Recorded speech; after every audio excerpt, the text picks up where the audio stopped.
Hello नमस्कार जय हिंद दोस्तों। एजुकेशन की दुनिया में आपका हार्दिक स्वागत है।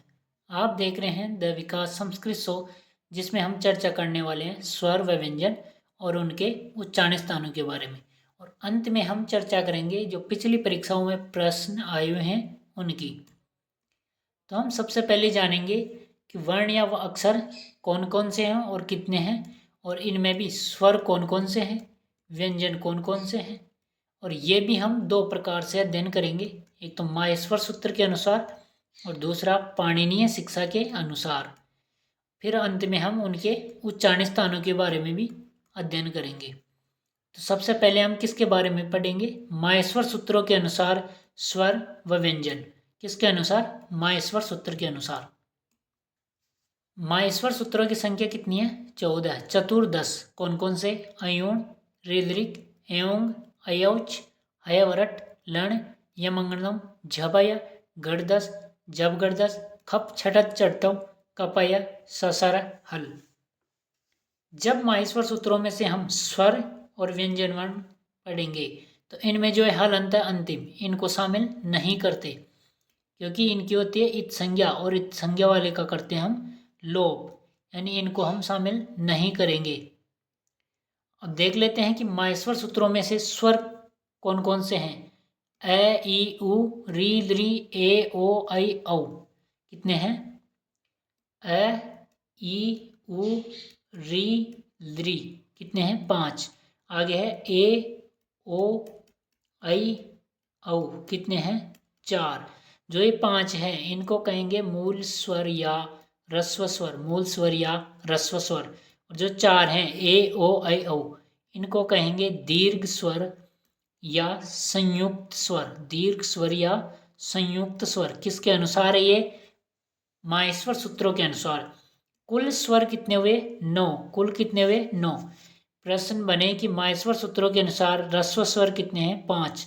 ए ई उ री लृ। दीर्घ स्वर कितने हैं? 4। ए ओ ऐ औ। माहेश्वर सूत्र के अनुसार स्वरों की संख्या कितनी है? 9। अब बात कर लेते हैं किसकी? व्यंजन वर्ण की। देखो व्यंजन वर्ण 2 बार आया, कौन सा? है। तो हम इस है को गिनेंगे। तो यहां से शुरू करो, य व र ल। कौन कौन? य व र ल कितने हुए? 4। इन्हें कहेंगे अंतस्थ व्यंजन। क्या कहेंगे? अंतस्थ व्यंजन। फिर है य म ग ण न, यानी वर्ग का पंचम वर्ण। फिर है झ भ घ ढ ध, वर्ग का चतुर्थ वर्ण। उसके बाद है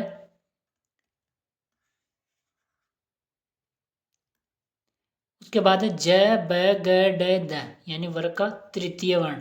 फिर ख फ छ ठ थ, वर्ग का द्वितीय वर्ण। फिर च ट त क प, वर्ग का प्रथम वर्ण। कुल संख्या 25। कितने? 25। और क्या कहलाएंगे? स्पर्श व्यंजन। फिर है स है, इनकी संख्या कितनी हुई? 4। स है, संख्या कितनी? 4। इन्हें कहेंगे ऊष्म व्यंजन। क्या कहेंगे? ऊष्म व्यंजन। प्रश्न बने माहेश्वर सूत्रों के अनुसार अंतस्थ व्यंजन कितने हैं? 4। य व र ल। स्पर्श कितने हैं? 25। जो क से लेके म तक होते हैं वो कहलाते हैं स्पर्श। फिर है ऊष्म व्यंजन 4। स है। तो कुल व्यंजन वर्ण कितने हुए? 4 अंतस्थ, 25 स्पर्श और 4 ऊष्म। कितने हुए? 33। कुल वर्ण कितने हुए माहेश्वर सूत्र के अनुसार? तो 9 तो स्वर, 33 व्यंजन। कुल वर्ण कितने हुए माहेश्वर सूत्र के अनुसार? 42। कितने हुए? 42। अब देख लेते हैं पाणिनीय शिक्षा के अनुसार। देखो पाणिनीय शिक्षा के अनुसार वर्णों की संख्या 63 या 64 है। जो स्वर हैं वो 21 या 22 हैं। कैसे? ह्रस्व तो कितने हैं? 5। ए ई उ री लृ। दीर्घ कितने हैं? 8, जिसको 2 भागों में बांटा है, सजातीय और विजातीय। सजातीय हैं 4। आ ई उ री। विजातीय हैं 4। ए ओ ऐ औ। तो कितने दीर्घ हुए? 8। जो प्लुत हैं इनकी संख्या 8 भी मानी जाती है और 9 भी। और यही अंतर आ रहा है, स्वर 21 या 22 और वर्ण 63 या 64। वो भी देखेंगे अभी। देखो जो प्लुत होता है इसका चिन्ह होता है इस तरह, जैसे यहाँ औ, यू, उ, ऋ, लृ, एव, औ, अयु, औ यानी ये क्या है, प्लुत है। लेकिन जो ये लृव है इसको कुछ विद्वान तो मानते हैं और कुछ नहीं मानते। जब इनको मान लेंगे तो कितनी संख्या हो जाएगी, 9, और नहीं मानेंगे तो कितनी संख्या हो जाएगी, 8। तो जब इनको प्लुत नहीं मानेंगे लृ को तो संख्या कितनी, 21, और जब मान लेंगे तो कितनी, 22। अब देख लेते हैं व्यंजन वर्णों के बारे में। व्यंजन वर्ण देखो, इस पर्स तो कितने हैं, 25। कैसे, मैतक। अंतस्थ कितने हैं, 4। य व र ल। उसमें कितने हैं, 4। स है। तो इनकी कुल संख्या कितनी होगी, 33। कितनी होगी, 33 व्यंजन वर्णों की। उसके अलावा है अयोगवाह वर्ण, कितने, 9, जिनमें अनुस्वार 1, जैसे अनुस्वार का चिन्ह होता है ये। फिर अब विसर्ग, फिर उसके बाद है अर्ध विसर्ग। देखो विसर्ग होता है इस तरह का, तो इसमें इसका तो ऊपर वाला हिस्सा हटा दिया, इसका नीचे वाला, तो ये चिन्ह किस तरह का बना, अर्ध विसर्ग ऐसा। तो अगर ये क या ख के आगे हो तो यह कहलाएगा जीवा मूल्य। अगर अर्ध विसर्ग प या फ के आगे हो तो कहलाएगा उपदमानीय। फिर है 4 यम वर्ण, कौन कौन से, कक, खक, गग, गग। इनको इस तरह लिखा जाता है, कुम, खुम, घुम और घुम। देखो ये प्रथम 2 बार आया, जैसे प्रथम वर्ण, तो ये सेकंड बार आया है, ये कहलाएगा यम वर्ण। जैसे कक में ये वाला सेकंड वर्ण क्या कहलाएगा, यम वर्ण। गग में ये सेकंड वाला यम वर्ण, फिर इसमें भी ये सेकंड वाला यम वर्ण। तो कुल यम वर्ण कितने हुए, 4। फिर है दो स्पृष्ट वर्ण। देखो कोई स्वर हो, फिर ड या ढ हो, फिर क्या हो, स्वर, तो इन दोनों के स्थान पर क्या हो जाता है, इस तरह का चिन्ह बनता है। क्या बनता है, इस तरह का चिन्ह, जैसे ये रहा। तो इसे कहेंगे दो स्पृष्ट वर्ण। ये क्या है, अयोगवाह वर्ण। कितने हैं, 9। अनुस्वार, विसर्ग, जीवामूल्य, उपदमानीय, 4 यम वर्ण और एक दो स्पृष्ट वर्ण। अब इनकी कुल संख्या जोड़ेंगे, जैसे स्वर मानो 21 है, यानी जो लृव प्लुत था इसको शामिल नहीं किया, तो इनकी संख्या कितनी हो जाएगी, 21, 33, 9, कितनी, 63। मान लो अब इन्होंने लृव को क्या मान लिया, प्लुत मान लिया, तो इनकी संख्या कितनी होगी, 22। कितनी हुई, 22। तो 22, 33 और 9 कुल वर्ण कितने हुए पाणिनीय शिक्षा के अनुसार, 64। तो जवाब में क्या देना है, 63 या 64। पाणिनीय शिक्षा के अनुसार वर्णों की संख्या कितनी है, 63 या 64। स्वर कितने हैं, 21 या 22। व्यंजन कितने हैं, 33। अयोगवाह कितने, 9। एक एक के बारे में हमने देख लिया।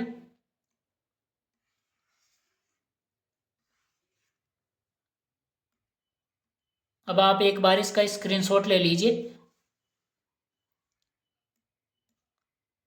देखो ये हैं, हम हिंदी वर्णमाला में तो इनको पढ़ते हैं अक्षय, त्रय, ज्ञ, लेकिन संस्कृत वर्णमाला में केवल मात्र इनको संयुक्त वर्ण माना जाता है, क्योंकि ये दो व्यंजन वर्णों के संयुक्त रूप से बनते हैं या मिश्रण से बनते हैं। जैसे अक्षय ये बनता है क और स से, और उसमें भी क्या मिला हुआ है, अ।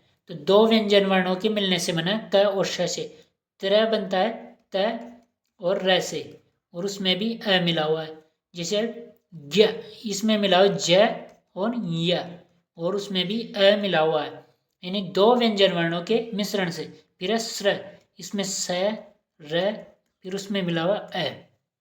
तो ये दो व्यंजन वर्णों के मिश्रण रूप में बने हुए हैं, इसलिए इन्हें कहेंगे संयुक्त वर्ण। कितने हैं, 4। सामान्यतः ज्यादातर यही प्रयुक्त होते हैं। अब देख लेते हैं इनके उच्चारण स्थान। देखो संस्कृत में पूछे कि उच्चारण स्थान कितने हैं संस्कृत भाषा में या वर्णमाला में, तो उनकी संख्या है 7। लेकिन पाणिनीय शिक्षा के अनुसार पूछे तो कितने हैं, 8। 7 कौन कौन से, कंठ, तालु, मुर्दा, दंत, ओष्ठ, नासिका, जीवामूल। और जो पाणिनीय शिक्षा के अनुसार 8 हैं, उनमें 7 तो ये, और एक 8वां कौन सा है, उरस या हृदय या वक्ष। पाणिनीय शिक्षा में लिखा हुआ है अष्टौ स्थानानि वर्णानाम, उर है 1, कंठ है 2, मूर्धा का मतलब है सिर यानी 3, जीवामूलम 4, दंता 5, नासिका 6, ओष्ठव 7, तालु 8। तो ये है पाणिनीय शिक्षा के अनुसार 8 उच्चारण स्थान। जो उरस है या हृदय है या वक्ष स्थल है, ये किसका उच्चारण स्थान है, देखो है हो, और उसके बाद य, व, ल, मैं या न हो। तो इस है का उच्चारण स्थान क्या होगा?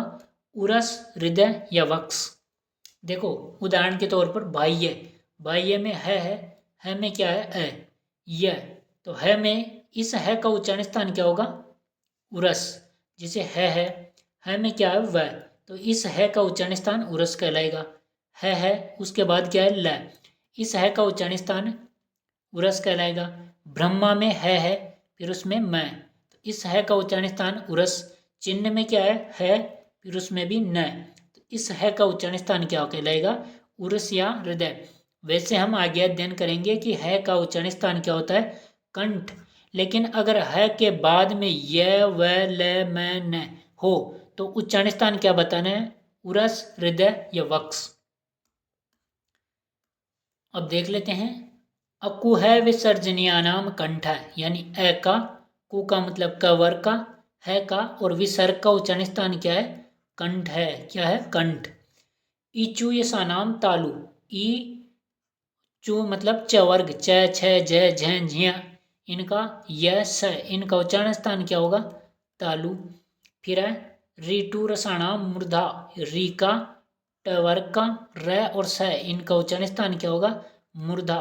उसके बाद है लृतु लसानाम दंतो, यानी लृ का, त वर्ग का, ल, स, इनका क्या होगा?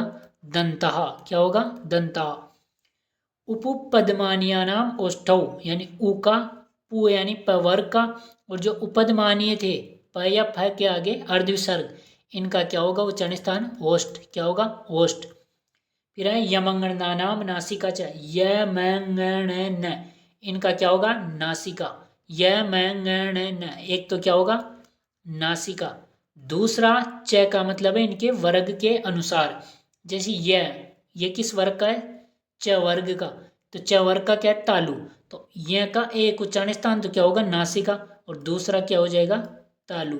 जैसे मैं का एक तो नासिका और दूसरा हो जाएगा ओष्ठ। क्या होगा? ओष्ठ। ङ का क्या होगा? एक तो नासिका, दूसरा क्या होगा? कंठ। ण का क्या होगा? एक तो नासिका और दूसरा हो जाएगा मूर्धा। और एक क्या है? न, इसका एक तो नासिका और दूसरा हो जाएगा दंता। यानी इस च का मतलब ही क्या है? कि एक तो वर्ग के अनुसार और एक नासिका। आगे है ए दैतो कंठ तालु, यानी ए ऐ का उच्चारण स्थान क्या है? कंठ और तालु। उसके बाद है ओ दौतो कंठोष्ठम, जो ओ औ है इनका क्या क्या है?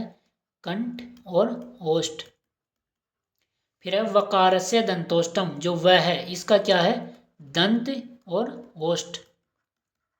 यानी दो नहीं है ये केवल, जैसे वह का पूछे तो दंत ओष्ठ दोनों हैं उच्चारण स्थान इसके।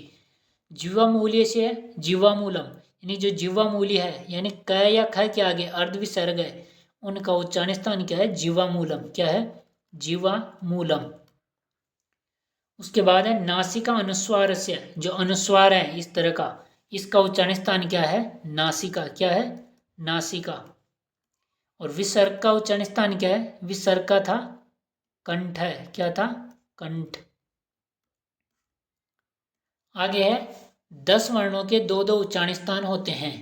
य का तालु व नासिका, म का ओष्ठ व नासिका, ङ का कंठ व नासिका, ण का मूर्धा व नासिका, न का दंत व नासिका।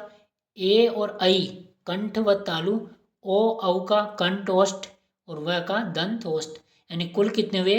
5 तो ये और 5 ये, कुल कितने? 10 वर्ण जिनके दो दो उच्चारण स्थान हैं।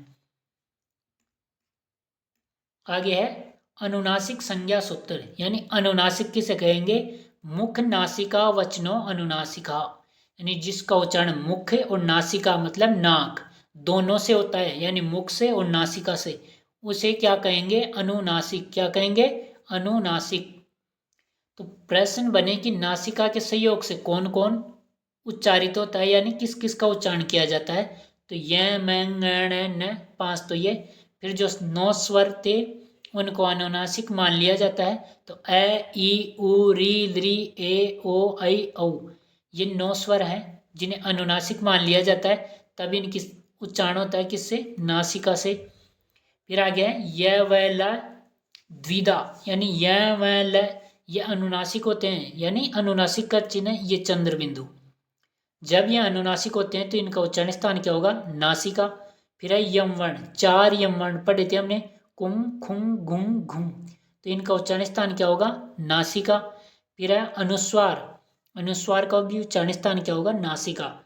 देखो, अनुस्वार यमानाम च नासिका स्थानम उच्यते, यानी अनुस्वार का और जो यम वर्ण थे, यम वर्ण, इनका उच्चारण स्थान क्या है? नासिका।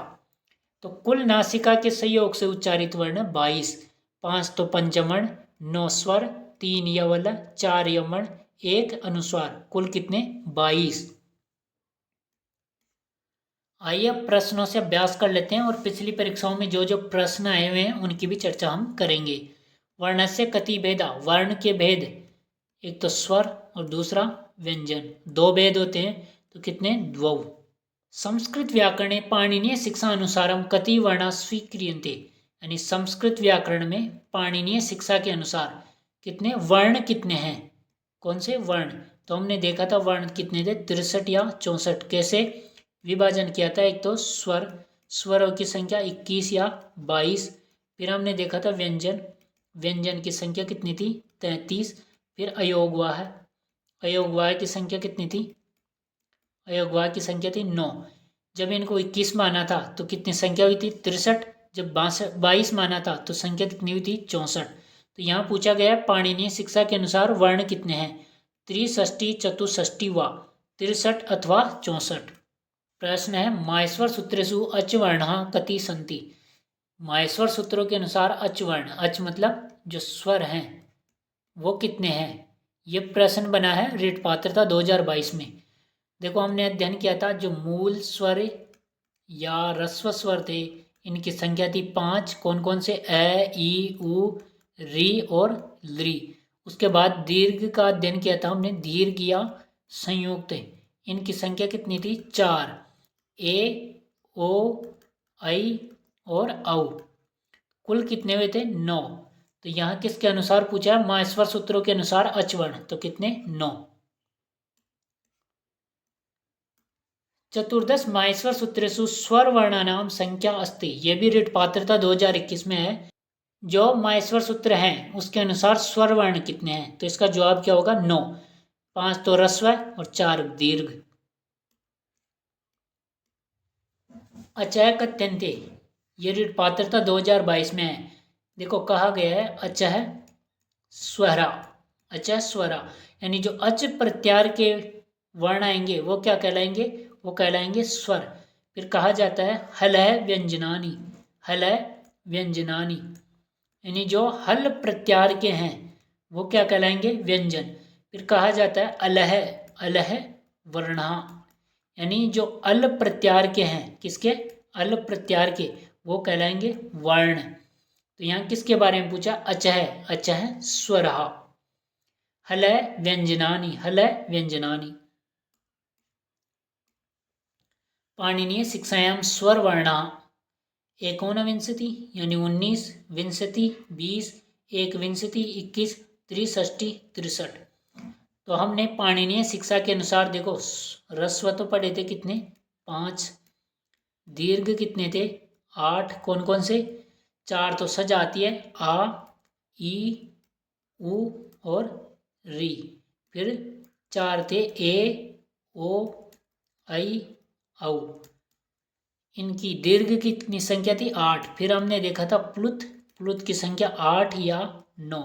तो 8 मानेंगे प्लुत तब तो 21 और 9 मानेंगे तब 22। या ऑप्शन में क्या है? 21। तो पाणिनीय शिक्षा के अनुसार स्वर वर्ण कितने हैं? 21। माहेश्वर सूत्रेषु ह्रस्व स्वरा सन्ति, ये रीट पात्रता 2022 में है कि ह्रस्व स्वर किसके अनुसार? माहेश्वर सूत्रों के अनुसार। कौन कौन से? ए, ई, उ, री, लृ, कितने हैं? 5। इन्हें और क्या कहते हैं? मूल स्वर। इनकी संख्या कितनी है? 5। मूल स्वरा के मूल स्वर कौन कौन से हैं? ए, ई, उ, री, लृ। कौन कौन से? ए, ई, उ, री, लृ, यानी जो ह्रस्व स्वर है। मुख्य व्यंजन वर्णा कति? 63, कितने? 33। कितने हैं? 33। कैसे? स्पर्श तो कितने थे? 25, कैसे लेके मैं तक। फिर थे अंतस्थ। अंतस्थ कितने थे? 4। कौन कौन से? य व र ल। फिर थे ऊष्म व्यंजन, इनकी संख्या कितनी है? 4। कौन कौन से? स श श है। तो इनकी संख्या कितनी हुई? 33। तरियस 63। अंतस्थ वर्णा संति। अंतस्थ वर्ण यरलवा ससह यवलरा यवरला। इसका जवाब क्या होगा? यवरला। देखो यहाँ भी वही है, लेकिन क्रम हमें माहेश्वर सूत्र के अनुसार ध्यान रखना है। माहेश्वर सूत्र के अनुसार हमने हिंदी वर्णमाला में पढ़ा है कि य र ल व इस तरह आता है, और एक क्या आता है? ए ऐ ओ औ। लेकिन हमें ये ध्यान नहीं रखना है, ये हिंदी वर्णमाला के अनुसार है। जब हिंदी का प्रश्न बने तो ये जवाब देना है आपको, लेकिन जब माहेश्वर सूत्रों के अनुसार बने या संस्कृत भाषा में जवाब देना हो तो यह वरल है। और एक क्या था? ए ओ ऐ औ, ये जवाब देना है। अर्धस्वर के अर्धस्वर हैं य वरल सस है ए तथा ब न कोपी। इसका जवाब क्या होगा? य व रल। इनको कहते हैं, और क्या कहते हैं? इन्हें अंतस्थ व्यंजन। क्या कहेंगे? अंतस्थ व्यंजन। सस है, इन्हें कहेंगे ऊष्म व्यंजन। ऊष्म वर्णा संति।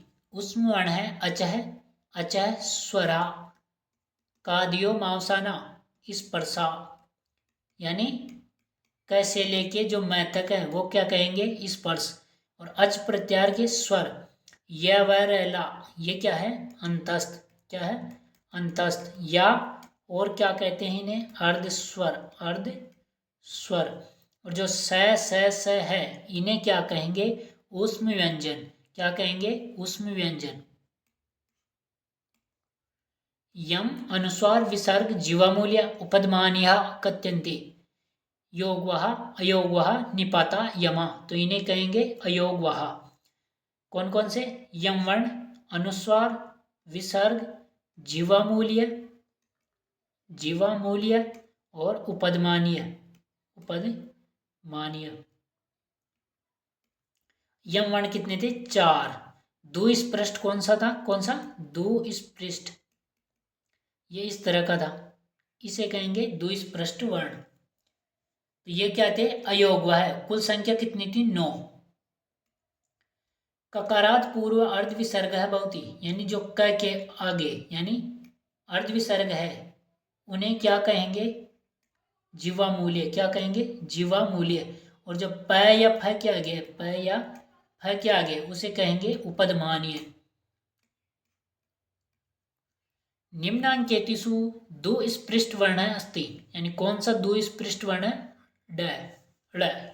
किसके स्थान पर बनता है? ड या ढ के स्थान पर, यानी कोई स्वर हो फिर उसके बाद क्या हो? या तो ड हो या ढ हो, और फिर भी क्या हो? स्वर हो। तो इन दोनों के स्थान पर इस तरह का चिन्ह बनता है, इस तरह का। वर्णस्य उत्पत्ति स्थानम किम उच्यते। वर्णों के उत्पत्ति स्थान को कहते हैं उच्चारण स्थान। क्या कहेंगे? उच्चारण स्थानम। संस्कृत वर्णमाला उच्चारण स्थानानि वृत्तन्ते। आरपीएससी सेकंड ग्रेड 2014 में है। कितने हैं? 7। कितने हैं? 7 संस्कृत वर्णमाला में। पाणिनीय शिक्षा अनुसारम उच्चारण स्थानानि कितने हैं? 8। और 8वां कौन सा था? उरस। क्या था? उरस या हृदय और या वक्ष। क्या था? वक्ष। उरय इत्यस्य अर्थो अस्ति। उरय का अर्थ है कंठ, मुर्दा, वक्ष स्थल। क्या है? वक्ष स्थलम। आगे अकुह विसर्जनीयानाम रिक्तस्थान इत्येषाम उच्चारण स्थानम अस्ति, यानी ए का, कु का मतलब कवर का, है का और विसर्ग का, इनका उच्चारण स्थान है ओष्ठ, स्पर्श, संवार, कंठ। क्या था? कंठ। आरपीएससी सेकंड ग्रेड 2013 में है। आगे है अकुह विसर्जनीयानाम रिक्तस्थान एतेषाम उच्चारण स्थानम अस्ति। ये भी रिपीट हुआ है। थर्ड ग्रेड जो 2023 हुई है उसमें आया था। ए का जो क वर्ग है और विसर्ग है, इनका उच्चारण स्थान क्या है? कंठ है। इसका क्या जवाब होगा? कंठ है। ए कै ख ग घ एतिसाम उच्चारण स्थानम किम आरपीएससी सेकंड ग्रेड 2015 में है, तो इसका जवाब क्या होगा? कंठ। और कौन कौन सा है? एक तो विसर्ग का और है का उच्चारण स्थान क्या है? कंठ। लेकिन ध्यान रखना है के आगे क्या हो? ये आ जाए, या वह हो, या ल हो, मैं हो, या न हो। तो इसका उच्चारण स्थान क्या बताना है? उरस। उरस। उरस क्या बताना है? उरस। घ कारस्य उच्चारण स्थानम अस्ति, ये रीट पात्रता 2022 में है। जो घ है, घ किसका? क वर्ग का। किसका? क वर्ग का। तो क्या जवाब होगा? कंठ है। विसर्ग का कंठ है का कंठ है, ए का कंठ है। ख का उच्चारण स्थान है, ये थर्ड ग्रेड 2013 में है, तो इसका जवाब क्या होगा? खंड। क किसका है? क वर्ग का, और क वर्ग का उच्चारण स्थान क्या है? कंठ। तो ख का उच्चारण स्थान कंठ। विसर्ग का कंठ, है का कंठ, ए का कंठ। विसर्गस्य उच्चारण स्थानम अस्ति, ये आरपीएससी सेकंड ग्रेड 2014 में है कि जो विसर्ग है इसका उच्चारण स्थान क्या है? तो जवाब होगा कंठ है। च वर्गस्य उच्चारण स्थानम भवति ईचु यसानाम तालु, ई चू का मतलब च वर्ग, य स इनका क्या है? तालु। क्या है? तालु। तो पूछा किसका है? च वर्ग का, तो जवाब क्या होगा? तालु। ज इति वर्णस्य उच्चारण स्थानम किम, ये रीट पात्रता 2022 में है। ज किसका है? च वर्ग का, और च वर्ग का अभी हमने देखा क्या था? तालु। क्या था? तालु। ई का क्या है? तालु। और च वर्ग का क्या है? तालु। य का क्या है? तालु। और स का क्या है? तालु। तो यहाँ किसका? ज का, तो जवाब क्या होगा? तालु। य इत्यस्य वर्णस्य उच्चारण स्थानम अस्ति, रीट पात्रता 2022 में है। य वर्ण का देखो, ई का, च वर्ग का, य का और स का, इसका उच्चारण स्थान क्या है? तालु। पूछा किसका है? य का, तो जवाब क्या होगा? तालु। इकार से उच्चारण स्थानम अस्ति, ई का, च वर्ग का, य का या स का उच्चारण स्थान क्या बताना है? तालु। किसका पूछा है? ई का, तो क्या जवाब होगा? तालु। अधोलिखित वर्णों में मूर्धन्य वर्ण बतावे, ये थर्ड ग्रेड 2009 में है।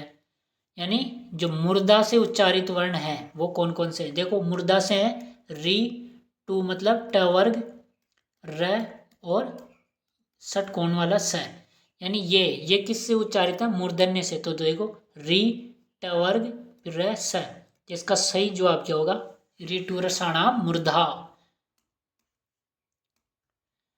सकार से उच्चारण स्थानम विद्यते, ये रीट पात्रता 2022 में है।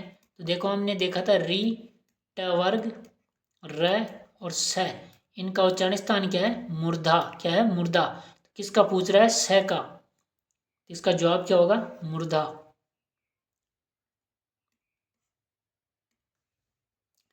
रकार से उच्चारण स्थानम विद्यते, रीट पात्रता 2021 में है। उसके अलावा फर्स्ट ग्रेड 2022 में है। किसका? र का।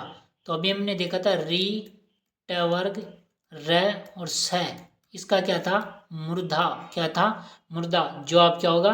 मूर्धा। आगे ट वर्ण का उच्चारण स्थान है, ये थर्ड ग्रेड 2013 में है। किसका? ट वर्ण का। ट कौन सा होगा? मूर्धा। किस किस का? री का, र का, स का या ट वर्ग का क्या है? मूर्धा। अगला प्रश्न है री वर्ण से उच्चारण स्थानम वर्तते, किसका? री का, ट वर्ग का, र का या स का उच्चारण स्थान क्या है? मूर्धा। पूछा किसका है? री का, तो क्या होगा? मूर्धा। त वर्ग से उच्चारण स्थानम अस्ति, आरपीएससी सेकंड ग्रेड 2014 में है। किसका? त वर्ग का। देखो ली, त वर्ग और ल या स, इनका उच्चारण स्थान क्या है? दंता। क्या है? दंता। तो यहाँ क्या जवाब होगा? दंता। किसका? त वर्ग का पूछा है यहाँ। किसका? त वर्ग का। निम्न वर्णानाम उच्चारण स्थान संदर्भे समुचित विकल्पम चिनोत, यानी उचित विकल्प कौन सा है। आरपीएससी सेकंड ग्रेड 2022 में है। एक तरफ तो वर्ण है और उनके उच्चारण स्थान है। ए ग, लेकिन न नहीं आता किसमें, कंठ में। फिर य मैं ग न, इस तरह ज नहीं आता नासिका से। री तू ल सानाम दंता, इसका जवाब क्या होगा, ये। री टू र सानाम, ये नहीं होगा, यहाँ कौन सा होना चाहिए था, इस तरह का। तो यहाँ दंतासी उच्चारित वर्ण है लृ, त वर्ग का ल और स। लृकार से उच्चारण स्थानम अस्ति, किस किस का, लृ का, त वर्ग का, ल का या स का, इनका क्या है, दंता। क्या है, दंता। तो जवाब क्या होगा, लृ का, दंता।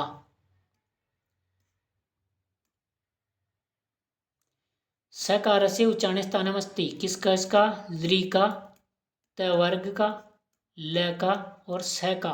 तो किसका पूछा है, स का। इनका उच्चारण स्थान क्या है, दंता। क्या है, दंता। सकार से उच्चारण स्थानम दंता।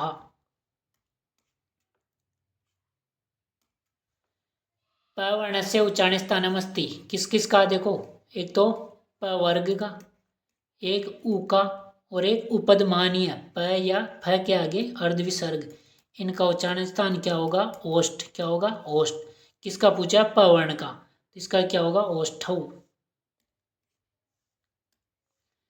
उ सवर से उच्चारण स्थानम भवति, किस किस का, उ का, प वर्ग का और जो उपदमानीय है, इनका उच्चारण स्थान क्या है, इनका उच्चारण स्थान है ओष्ठौ। क्या है, ओष्ठौ। जवाब क्या होगा, ओष्ठौ। किसका, उ का। प वर्ण से उच्चारण स्थानम किम, प वर्ण कौन सा है, ये अर्ध विसर्ग वाला, यानी उपदमानीय। तो उपदमानीय जो था उसका उच्चारण स्थान क्या था, ओष्ठ। क्या था, ओष्ठ।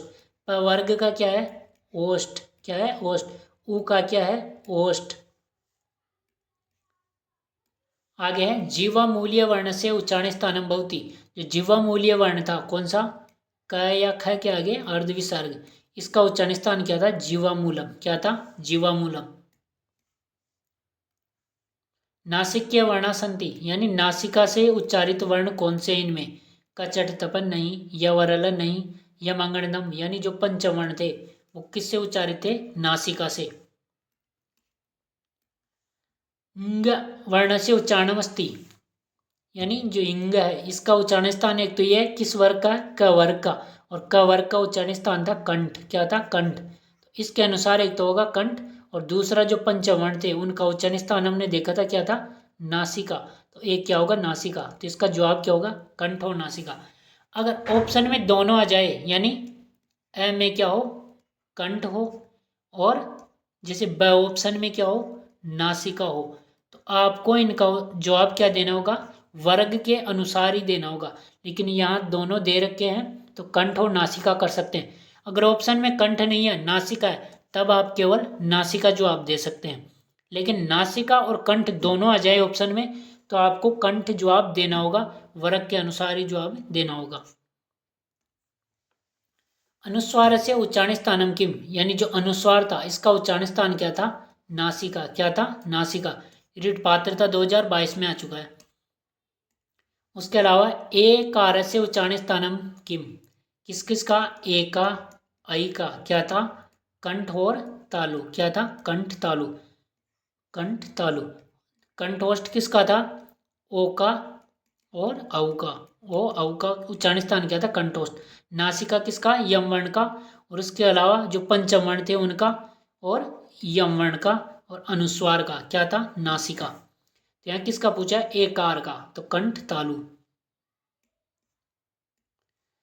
औ इत्यस्य वर्ण से उच्चारण स्थानम अस्ति, किसका, ओ और औ, इनका उच्चारण स्थान क्या होगा, कंठोष्ठ। ए और ऐ, ए और ऐ, इनका उच्चारण स्थान क्या होगा, कंठ तालु। दंतोष्ठ किसका होगा, व का।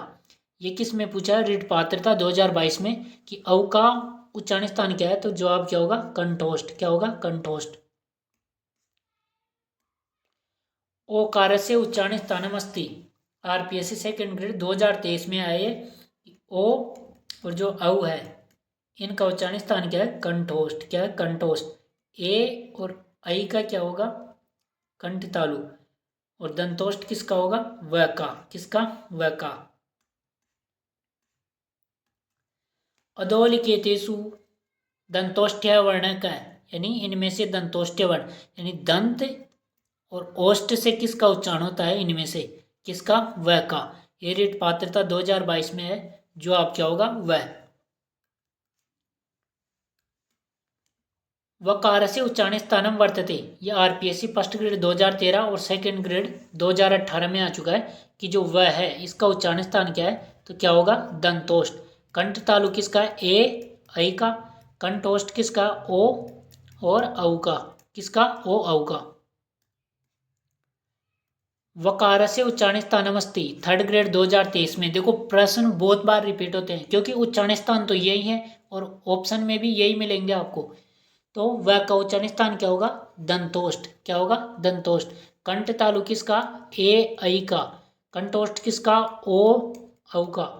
और मेरा बार बार रिवीजन करवाने का, ये प्रश्न बार बार शामिल करने का यही उद्देश्य है कि आपको यही याद हो जाए।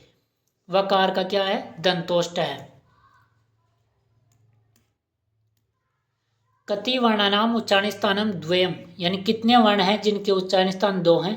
तो वह 10 थे। कौन कौन से? य, म, ङ, ण, न। ये कितने? 5 तो ये। फिर उसके अलावा ए और ऐ, इनका था क्या? कंठ तालु। क्या था? कंठ तालु। और ओ औ, इनका क्या था? कंठोष्ठम। क्या था? कंठोष्ठम। और एक कौन सा था? वह, इसका क्या था? दंतोष्ठ। क्या था? दंत और होष्ठ। इस तरह से कितने हैं? 10 वर्ण हैं जिनके उच्चारण स्थान 2 है। आपको कक्षा उपयोगी लगी हो तो अन्य के साथ भी शेयर कीजिए। अभी तक चैनल को सब्सक्राइब नहीं किया तो कर लीजिए और बेल आइकन दबाकर ऑल सेलेक्ट कीजिए ताकि नया वीडियो आते ही आपके पास नोटिफिकेशन पहुंच जाएगा। वीडियो को अंत तक देखने के लिए आपका बहुत बहुत धन्यवाद। सत्यमेव जयते। भारत माता की जय। राम राम सा।